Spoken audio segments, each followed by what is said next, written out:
আগামী 15ই জানুয়ারি 2024 রাত্রি 2:32 রবিদেব ধনুরাশি ছেড়ে ঠিক তার পরবর্তী গৃহ মকর রাশিতে প্রবেশ করবে। আর রবিদেবের এই রাশিগত সঞ্চারকে সংক্রান্তি বলা হয়। তাই যেহেতু মকর রাশিতে রবিদেব তার গোচরের পরিবর্তন ঘটাচ্ছে, তাই এটি মকর সংক্রান্তি। বছরে একবার মকর সংক্রান্তি আসে, অর্থাৎ রবিদেব বছরে একবার মকর রাশিতে আসে। আমরা সবাই জানি যে দ্বাদশ রাশিচক্রের দশম রাশি হলো মকর এবং সেই রাশির অধিপতি শনিদেব।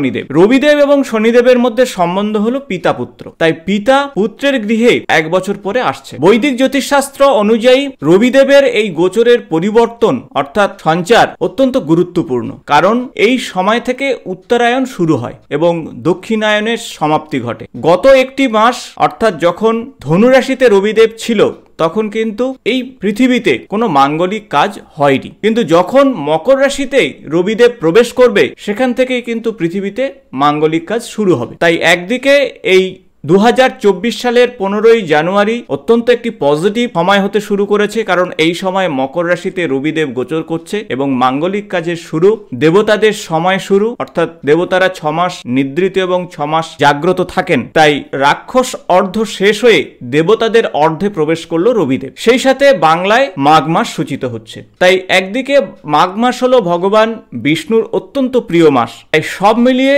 আগামী একটি মাস রবিদেব তার পুত্রের গৃহে অবস্থান করবে। আর এই একটি মাসে প্রত্যেকটি রাশির উপরে কি ধরনের পজিটিভ বা নেগেটিভ ফল দেবে সে বিষয় নিয়ে আমরা এই ভিডিওতে আলোচনা করব। নমস্কার বন্ধুরা, আমি ডক্টর সুব্রত আচার্য আর আপনারা দেখছেন আপনাদেরই প্রিয় channel Shri Subrata astrological consultancy. যদি চ্যানেলে নতুন হয়ে থাকেন তাহলে চ্যানেলটি অবশ্যই সাবস্ক্রাইব করে দেবেন, পাশে থাকা বেল বটনটি প্রেস করবেন, ভিডিও ভালো লাগলে বন্ধুদের সঙ্গে শেয়ার করবেন এবং আপনাদের কোনো প্রশ্ন থাকলে নিচের কমেন্টস বক্সে অবশ্যই আপনারা লিখবেন। আমরা জানি যে নবগ্রহের রাজা হলো রবিদেব এবং এই পৃথিবীর এই জাগতিক জগতের তিনি হলেন শক্তির উৎস।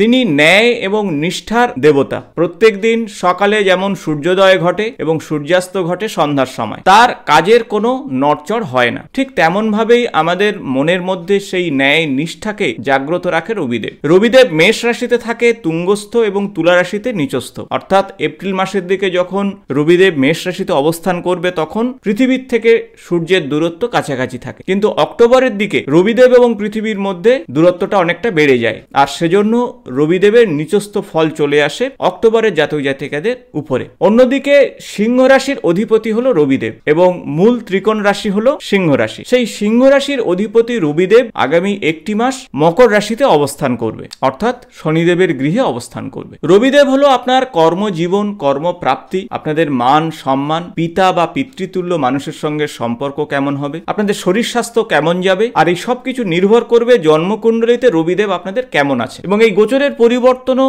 সেই রকমই, অর্থাৎ জন্মকুণ্ডলিতে যদি রবিদেব শুভ থাকে তাহলে আগামী একটি মাস আপনাদের জন্য অবশ্যই পজিটিভ রেজাল্ট আসবে। জন্মকুণ্ডলিতে রবিদেব যদি অশুভ থাকে অর্থাৎ নিচস্থ থাকে কিংবা ক্রূর গ্রহের দৃষ্টি থাকে, সেক্ষেত্রে রাহু কেতু বা শনিদেবের কোনো দৃষ্টি থাকে জন্মকুণ্ডলিতে, সেক্ষেত্রে রবিদেব খুব ভালো ফল দেবে না। অন্যদিকে রবিদেবের সঙ্গে সুসম্পর্ক রয়েছে দেবগুরু বৃহস্পতি, মঙ্গল, চন্দ্র, বুধ এদের সঙ্গে। তাই সব মিলিয়ে কি ফল নিয়ে আসবে আগামী একটি মাস সে বিষয় নিয়ে আমরা এই ভিডিওতে জেনে নেব। তাই ভিডিওটি ইনফরমেটিভ হতে চলেছে, ভিডিওটির শেষ পর্যন্ত আপনারা অবশ্যই দেখুন। আজ এই ভিডিওতে আমরা জেনে নেব আগামী 15ই জানুয়ারি থেকে 13ই ফেব্রুয়ারি আগামী একটি মাস মকর রাশিতে রবিদেবের এই অবস্থানে কি প্রভাব আসবে, অর্থাৎ কতটুকু শুভ বা কতটুকু অশুভ প্রভাব আসবে তুলা রাশির জাতক কিংবা জাতিকাদের জীবনে। এই ভিডিও আপনারা চন্দ্র রাশির সাপেক্ষে দেখবেন অথবা আপনাদের নাম রাশি কিংবা লগ্ন সাপেক্ষেও দেখতে পারেন। দীর্ঘ 1 বছর পর রবিদেব তার পুত্রের গৃহে প্রবেশ করবে আগামী 15ই জানুয়ারি। আর এই 15ই জানুয়ারি থেকেই শুরু হচ্ছে মকর সংক্রান্তি। এখানে তার নিজের নক্ষত্র উত্তরাষাঢ়া, চন্দ্রের নক্ষত্র শ্রবণা এবং মঙ্গলের নক্ষত্র ধনিষ্ঠা নক্ষত্র অর্থাৎ মঙ্গলের নক্ষত্রে গোচর করবে। তাই আসুন জেনে নেওয়া যাক আগামী একটি মাসে আপনাদের শরীর স্বাস্থ্য, পড়াশোনা, প্রেমের জীবন, দাম্পত্য জীবন কিংবা আপনাদের কর্মক্ষেত্রে বা ব্যবসার ক্ষেত্রে কি ধরনের পজিটিভ বা নেগেটিভ প্রভাব নিয়ে আসতে পারে রবিদেব। রবিদেব আপনাদের রাশির সাপেক্ষে একাদশ গৃহের অধিপতি এবং আগামী একটি মাস তুলা রাশির দৃষ্টির সাপেক্ষে চতুর্থভাবে গোচর করছে। ক্যারিয়ার সংক্রান্ত বিষয়ে আগামী একটি মাস আপনারা যতটা এক্সপেক্ট করছেন ততটা নাও হতে পারে, অর্থাৎ কিছুটা অসন্তুষ্টি থাকতে পারে। বিলাসিতার জন্য বেশ কিছু সুযোগ হাতছাড়া হতে পারে, অথবা আপনার সঞ্চিত অর্থ খরচ হতে পারে এই সময়, তাই সে বিষয়ে আপনাকে সতর্ক হতে হবে। এই সময় যদি আপনারা দিবা স্বপ্ন না দেখে বাস্তবের মুখোমুখি হতে পারেন, তাহলে আপনারা কর্মক্ষেত্রে বা বিভিন্ন ক্ষেত্রে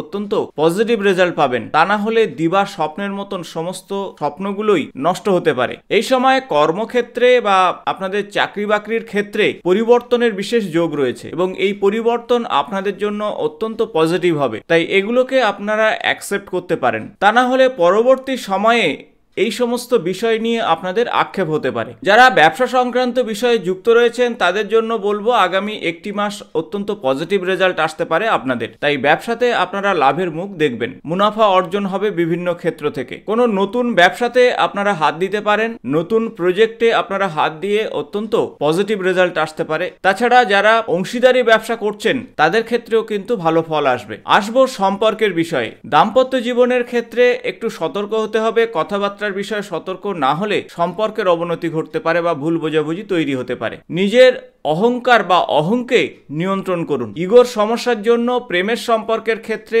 উত্থান পতন আসতে পারে, তাই যারা দীর্ঘদিন প্রেমের সম্পর্কে রয়েছেন সম্পর্ককে এগিয়ে নিয়ে যাওয়া কিছুটা সমস্যার কারণ হতে পারে আগামী একটি মাস। নিজেদের মতো পার্থক্যগুলোকে ভুলে পারস্পরিক আলোচনার মাধ্যমে যদি আপনারা এগোতে পারেন তাহলে একটি মাস আপনাদের প্রেমের সম্পর্কের ক্ষেত্রে বা দাম্পত্য জীবনের ক্ষেত্রে অত্যন্ত পজিটিভ রেজাল্ট পাবেন। আসবো স্বাস্থ্য সংক্রান্ত বিষয়। পায়ের কিছু ব্যথাতে কষ্ট পেতে পারেন, হাঁটু বা পেশিতে ব্যথাতে কষ্ট পেতে পারেন আগামী একটি মাস। তবে খুব বড় স্বাস্থ্য সমস্যা হচ্ছে না আপনার, কিন্তু মায়ের শরীর স্বাস্থ্য নিয়ে কিন্তু ভোগাতে পারে, তাই মায়ের শরীর স্বাস্থ্যের জন্য অর্থ খরচ হতে পারে আগামী একটি মাসে, তাই সে বিষয়ে আপনারা আগাম সতর্ক থাকুন। এই সময়ে বড় কিছু বিনিয়োগে আপনারা সতর্ক থাকুন। বড় কিছু বিনিয়োগের আগে অভিজ্ঞ মানুষের পরামর্শ নিন, তবেই বিনিয়োগ করুন, তা না হলে প্রতারিত হতে পারেন। এই সময়ে মানসিক ক্ষেত্রে কিছুটা আত্মতুষ্টি আসতে পারে, তাই আত্মতুষ্টি অবশ্যই ভালো, কিন্তু খুব বেশি আত্মতুষ্টি আপনার সফলতাকে কিছুটা স্তব্ধ করে দিতে পারে। জমি জমা সংক্রান্ত বিষয়ে যদি বিনিয়োগ করতে চান তাহলে এই সময় একটু বুঝে শুনে বিনিয়োগ করুন, কাগজপত্র ভালোভাবে দেখুন,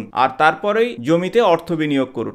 এই সময় আপনারা ভাই বোনের কাছ থেকে অবশ্যই সহযোগিতা চাইলে সহযোগিতা পাবেন। ভাই বোনের সঙ্গে সম্পর্কের বিশেষ উন্নতির যোগ দেখা যায়। যারা চাকরি বাকরির সঙ্গে দীর্ঘদিন যুক্ত রয়েছেন তাদের কাজে সন্তুষ্ট হতে পারে ঊর্ধ্বতন কর্তৃপক্ষ, কিংবা আপনারা ডিপার্টমেন্টাল কিছু পুরস্কারও পেতে পারেন।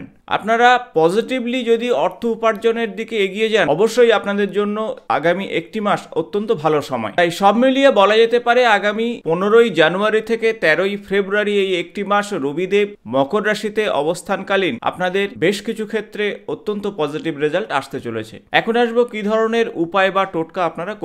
প্রতি শুক্রবার করে অবশ্যই মাতা পার্বতীর পূজা অর্চনা করুন। মাতা পার্বতীকে লাল ফুল নিবেদন করুন, সঙ্গে প্রসাদনী জিনিস মায়ের উদ্দেশ্যে নিবেদন করে সধবা মহিলাদেরকে আপনারা দান করুন, অত্যন্ত শুভ ফল পাবেন। এই সময়ে অবশ্যই রবিবার করে রবিদেবের উদ্দেশ্যে জল নিবেদন করবেন, তামার ঘটিতে জল নিবেদন করবেন, সঙ্গে অখণ্ড চাল, লাল ফুল, রক্তচন্দন এবং অল্প একটু মিষ্টি মিশিয়ে ওং ঘৃণী সূর্যায় নমঃ এই বিশেষ মন্ত্র জপ করতে করতে আপনারা সূর্যদেবের উদ্দেশ্যে জল নিবেদন করুন। প্রত্যহ 21 বার করে এই মন্ত্র জপ করুন, অত্যন্ত শুভ ফল আসবে, মান সম্মান বৃদ্ধি পাবে। তাছাড়া শনিদেবের উদ্দেশ্যে অবশ্যই পূজা অর্চনা করুন, হনুমানজির পূজা অর্চনা করুন, কোনো অশ্বত্থ গাছের গোড়াতে সরষের তেলের প্রদীপ নিবেদন করুন। শনি মন্দিরে আপনারা এই সময় যদি সরষের তেলের প্রদীপ নিবেদন করে শনিদেবের বীজ মন্ত্র জপ করেন অত্যন্ত শুভ ফল পাবেন। ওম প্রাম প্রিম প্রম স্বাহা শনিশ্চরায় নমঃ এই বিশেষ মন্ত্র প্রত্যেক দিন সন্ধ্যার সময় 108 বার করে জপ করুন।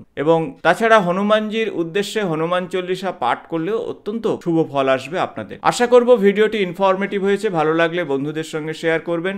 আগামী ভিডিওতে নতুন কোনো রাশি বা লগ্নের বিষয়ে আলোচনা করব। আজ এই পর্যন্ত, নমস্কার।